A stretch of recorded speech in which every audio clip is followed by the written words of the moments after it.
right, so I'm here with Bleeker. Well, part of Bleeker. The good part. What? The good part of Bleeker. The good part of Bleeker says the people who are here because the others aren't here to represent themselves. I'm talking with Taylor and with Chris, and good to see you guys. Good to see you too. Nice to see you, Ed the Sock. And I'm glad that this means so much to you, Taylor, that you chose not to brush your hair today. I washed it last week. It brushes itself after a little while. Oh, really?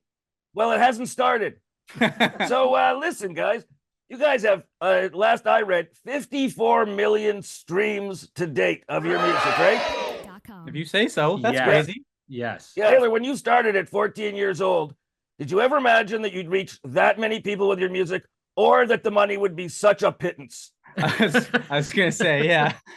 I didn't think so. I didn't know what. I guess there was no such thing as streams back then, so I didn't have that dream. But I'm happy that happened. The gas money alone to travel across Canada is what's keeping us in the poorhouse. Well, the thing is, I'm glad you're still traveling because people want to hear your music. Well, thank you, Ed. I know. Listen, look at Chris. He's like surprised. He's waiting for me to insult him. Yeah. Like he's counting down till I insult him, and he's just waiting for the shot to come. Don't listen, Chris. Don't do that. When the knife comes, you won't even see it. Okay. That's great. All right. Taylor. Yeah.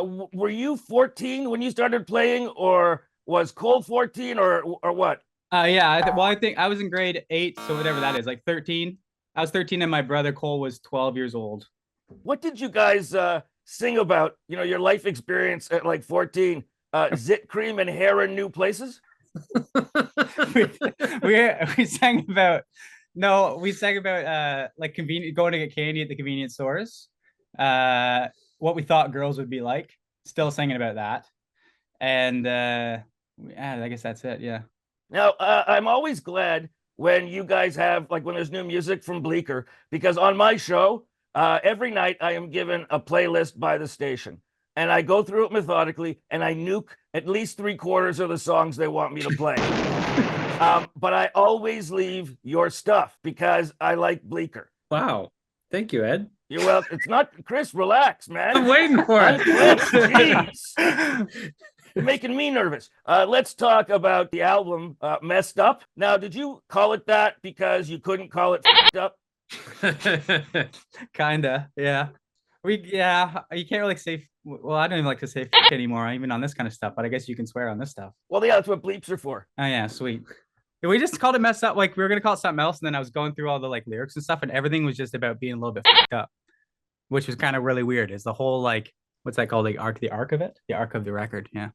Oh, let's listen to you. You're starting to sound like the people who write your website. Dude, I gotta show off how smart I am with all these things, you know? Well, listen, you're a good-looking blonde guy. No one expects you to be smart. Stupid! Now, Let's Go became a staple for the NHL this year. Is that actual money? There is actually, we get asked this a lot, like from our friends and stuff, and like, how much money is that? How much money is that? And we always say 0 or whatever. We're just happy. We did get a little bit of money from that, although we would have done it for 0. Well, because you're Canadian. We're pathetic that way. You like our stuff? Oh, okay. Please use it. Please. We don't have to eat. Yeah. What you got to do is get on the NHL video game. That's money. That is money. How do we do that? You're asking me? Look what I'm doing. Now, 1998, a song about nostalgia of living in a carefree, simpler time. In the lyrics, I'm born next to a dive bar, smelling of cigarettes and booze. Mm-hmm. That's what you're nostalgic about? I really want to remember it. There was a bar in Aurelia we used to play when we were in public school and high school. It was called the Second Last Call. So it was the second last place people went to at the end of the night. It closed the second last. And then the first last call was a strip bar. But we didn't play the strip bar. We played the second last call, and that's what that's from. All right. Now, the thing is, okay, we never know that the times we're in are good. Now, you're saying times are messed up. Yeah. Okay? Do you think that there will come a time, though, when you look back on this clusterfuck of an era and think those were the good old days compared to what comes next? I hope not. Because if there was no good old days, that means you're living in the good days. So we want to be saying these are the good days. Yeah, it's all downhill from here. Yeah. Pretty much. I love your cynicism at 27, Chris. Thank you. It's going to prepare you for the world. Chris, you said... Speaking of Chris, you've moved into producing. Yes. Why is that? Because you want to actually make some money? It's true. It's the band never makes any money. It's all the people selling the music and making That's right. Yeah. Yeah. You make more money selling merch for us than being us. That's true. But you know what's interesting? I asked him a question. You're talking. I'm the singer, man.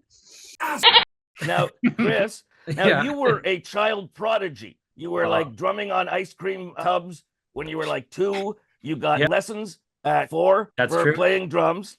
And you were on Canada's Got Talent at 15. That's true. Now, do you recognize that being a child prodigy means even when you're good when you get older, everyone's now just meh? Yeah, definitely. You peaked. Yeah. Yeah, it peaked way too early. Yeah, way too I know. early. And the thing is, I'm sorry you didn't win Canada's Got Talent. So you didn't get that case of tuna that they Yeah. give the winner. It's okay. I don't really like tuna anyways, so I just wanted to travel to Winnipeg that day. That was the treat. I've never. Yeah, that's a sentence said by nobody. Yeah.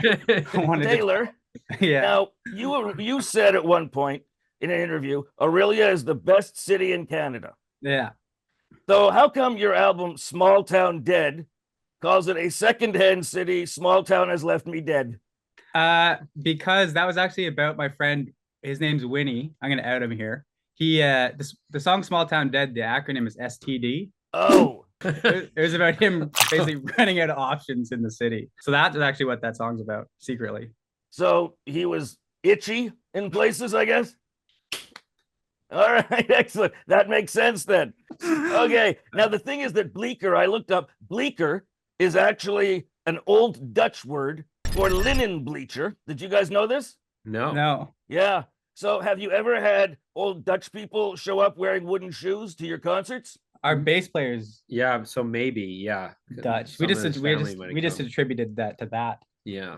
Oh, We because I imagine that when they're like stamping their feet in the wooden shoes, it's noticeable. All right, what's next for you guys? We're on tour right now. June 7th, you're June- doing a concert. Yeah. In Toronto at Lee's Palace. You know what, something? I did a show at Lee's Palace once. How was it? It was Lee's Palace.